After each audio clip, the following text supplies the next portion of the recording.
In this video, we're tracing the complete journey of a nation that went from worshipping trees in sacred pagan groves, surviving the iron fists of the Teutonic Knights and the Russian Tsars for 700 years, to building the European Silicon Valley. It's the ultimate historical arc, and it all happened right here, in none other than Estonia. Interested to learn more? Well, keep watching. Imagine Europe just after the last ice age. That's when the first ancestors of the Estonians settled along the beautiful Baltic coast. These people, who were part of the Finno-Ugric tribes, put down deep roots. And by 800 AD, their village society was fully formed. And guess what? Many of those villages are still inhabited today. Now, their culture, it was all about two things: song and nature. Estonians have one of the biggest collections of folk songs in the world, around 133,000 written records. And nature, it was sacred. Nature's spirituality is deeply embedded, treating trees and the earth as powerful, cherished objects. Forests were not just wood, they were holy. And even now you might spot a sacred grove or an old oak with colourful ribbons tied to its branches. Little wishes for good luck from a people who have always been connected to the land. Moving into the Viking Age, roughly 800 to 1200 AD, things got a lot more dramatic. Remember the start of the Viking Age? Well, in 2008, a discovery near Salme on the island of Saaremaa turned the historical clock back. They found two buried ships, namely the Salme ships, with the remains of at least 42 warriors from central Sweden, suggesting a clash with locals. These vessels predate the official Viking Age, start by 50 to 100 years. Now, it's unclear if it was a diplomatic trip gone wrong or an early raid, but it shows the Baltic was a lively, sometimes deadly place way earlier than we thought. And the inhabitants of Saaremaa, known as the Oeselians, became a formidable naval force themselves.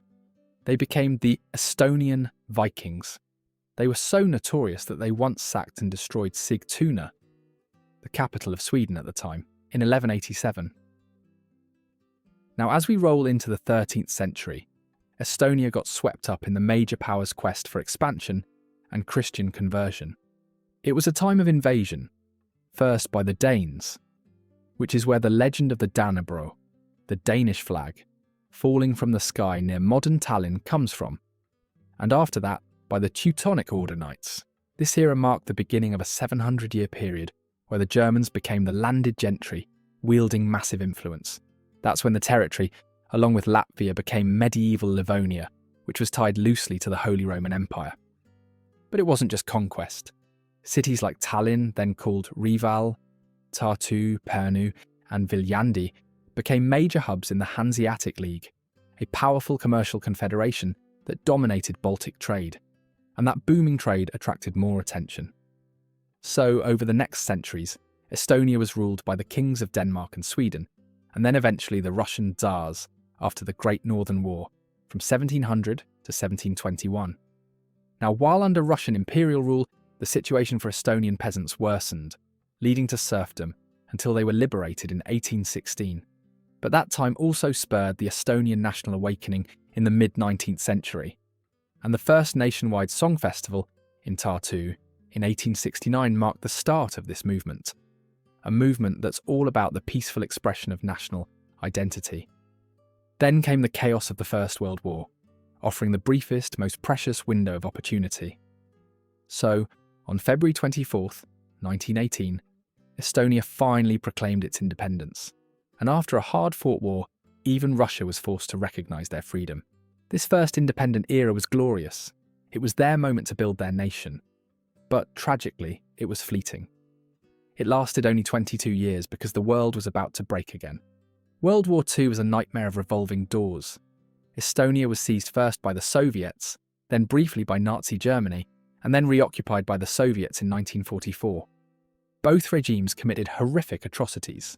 The Soviets in particular instilled a brutal reign of terror, deporting tens of thousands of Estonians to Siberia.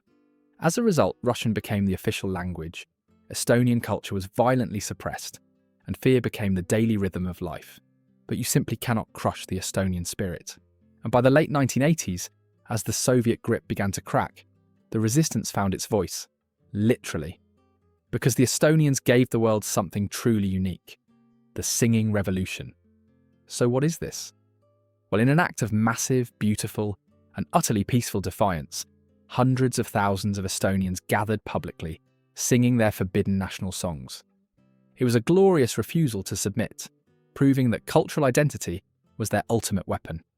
This wave of unity swelled, culminating in a jaw-dropping moment on August 23rd, 1989, known as the Baltic Way. This was a massive, organised human chain stretching from Tallinn through Riga, all the way down to Vilnius. Can you just picture in your mind the power of that collective silence, broken only by the sound of hope? And guess what? It worked. So on August 20th, 1991, Estonia declared its independence. And emerging from decades of darkness, Estonia didn't just rebuild, they reinvented themselves. Unreal, right? But that's just the start. Ready to shift gears and drop a pin on the map to find out where this amazing story is actually unfolding. Well, let's situate ourselves, shall we? To the west of Estonia, you have the big blue expanse of the Baltic Sea, and to the south, it borders Latvia. But look east and you're hitting the border with Russia.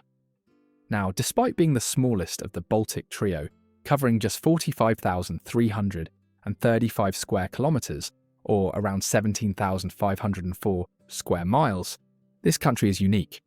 Estonia has the largest island, the largest lake, the longest coast, and even the highest point among the Baltic states. So, yeah. Estonia is small, but would you believe it has a coastline that stretches nearly 3,800 kilometres, or about 2,400 miles along the Gulf of Riga, the Baltic Sea, and the Gulf of Finland? That's massive for its size. And what comes with that kind of coastline? Islands. More than 2,000 islands dot its shores. The two largest and most famous are Saaremaa, one of the most pristine parts of the country, and Hiiumaa, which has become a beloved summer retreat for writers and artists. But water isn't just on the coast, it's everywhere in low-lying Estonia. The most prominent watery feature is Lake Peipus, which forms a large chunk of the border with Russia and is the fourth largest lake in all of Europe. Then, the largest lake that lies completely within Estonia is Lake Võrtsjärv. Of course, besides that, you've also got rivers like the Emajõgi and the Narva that link these large bodies of water together, creating an intricate network of inland waterways. So, if Estonia is mostly low-lying, where is the highest point? As you travel inland, especially toward the southeast, the landscape begins to change, becoming much hillier. Here you'll find the highest point in the country, Suurmunamägi. That awesome name literally translates to Great Egg Hill, or Big Egg Mountain, and it stands at 318 metres, or 1,043 feet, above sea level. It's an incredibly beautiful area, especially south of the cultural hub of Tartu. But enough about nature. Let's talk about the cities. Tallinn, the capital, is an absolute stunner. With its incredibly well-preserved medieval old town and the historic Toompea Castle, it's easily one of the most beautiful capitals in Europe. But if Tallinn is the political and economic heart, then Tartu is definitely the cultural soul, thanks in no small part to the prestigious University of Tartu, founded all the way back in 1632. So, that's Estonia's geography for you. Now, what are you most excited to see? The pristine Saaremaa Island or the medieval walls of Tallinn? Let me know in the comments down below. There's really no wrong answer here. So, while you make up your mind, next up, we're going to look at the politics of this resilient country and how it went from occupation to one of the most digitally advanced democracies on Earth. Ready to jump into the e-world? If Estonia is famous for one thing, it's being the European Silicon Valley. This isn't just about cool tech companies, it's about how they run the country. Estonia is a parliamentary republic. You have the president as the head of state and the prime minister as the head of government, who holds the real executive power. The legislature is a unicameral parliament called the Riigikogu, with 101 seats. Right now, the government is typically run by a coalition or a mix of parties like the centre-right Reform Party, the Liberal Estonia 200, and the centre-left Social Democratic Party, or SDE. The coolest thing about Estonian politics is its e-governance. We're talking about a system so advanced you can vote online in national elections. This is a first in the world, by the way. Besides that, you can also sign documents digitally and basically interact with the government with an electronic ID card. They are one of the world's most digitally transparent nations. But let's be real. You can't talk about Estonia without talking about its neighbour to the east. Given their history, security is paramount. As a committed member of NATO and the European Union since 2004, the government's strong support for Ukraine and its moves to reduce Russian influence domestically mean they are constantly dealing with grey zone aggressions from Russia, often in the form of cyber attacks. This high geopolitical uncertainty actually shows up in the economic forecasts, as we'll see. Because after the collapse of the Soviet Union, Estonia was dubbed the Baltic Tiger for its rapid transformation into a free market economy. They adopted the euro in 2011, and they have a strong history of economic freedom. For example, they were the first country to adopt a flat tax back in the 90s. Then in 2024, the economy's estimated GDP was around $42.76 billion. Not only that, but growth is also ticking up. Inflation is only around 4.8% in 2025 and is expected to go down to 2.2% in 2027. And to top it all off, wage growth is finally starting to outpace price increases. So all in all, Estonia's economy is future-proof and the governance is digital. But to understand the why behind their resilience, we have to look deeper. Alright, the story starts with their language. Estonian is the official language, spoken by about 1.1 million people in the country. It's not Slavic like its neighbours, it's a Finno-Ugric language, closely related to Finnish and, surprisingly, distantly related to Hungarian. While German, Russian and Swedish have influenced its vocabulary, Estonian's core has remained fiercely unique. So how did this language survive centuries of foreign rule? Through cultural pillars that served as a form of silent protest and resistance. For most Estonians, even religion became a form of silent protest during the Soviet administration, with the Estonian Evangelical Lutheran Church being the largest denomination today. But the most powerful vehicle for survival was oral tradition. The single most defining feature of Estonian culture is music. It is quite literally the heartbeat of the nation.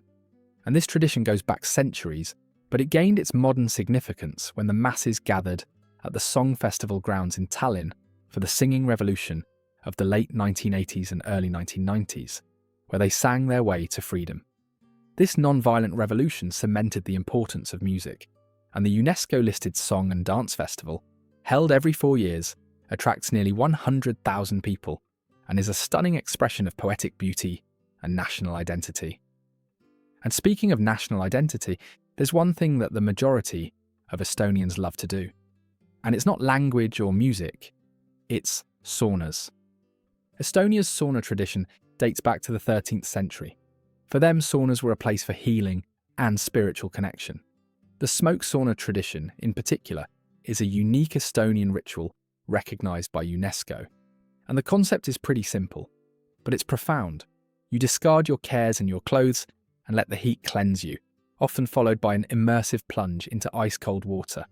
With over 100,000 saunas for its small population, it's still the ultimate social network and a place for rejuvenation. But what's a good social gathering without some food? Well, that's where Estonian cuisine comes in. Interestingly, when it comes to food, Estonian cuisine has a strong, honest connection to the 4 seasons and hyper-local ingredients. I mean, you wouldn't expect to see fresh strawberries in December here, right? Because of this seasonal focus, foraging is a huge family event, with forest mushrooms and wild berries from the bogs constantly finding their way into homes and restaurants.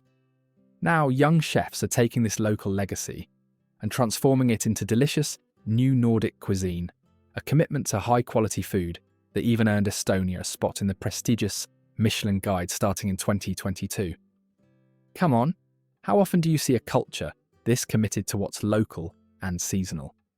It's a truly refreshing approach in our fast food world, wouldn't you agree?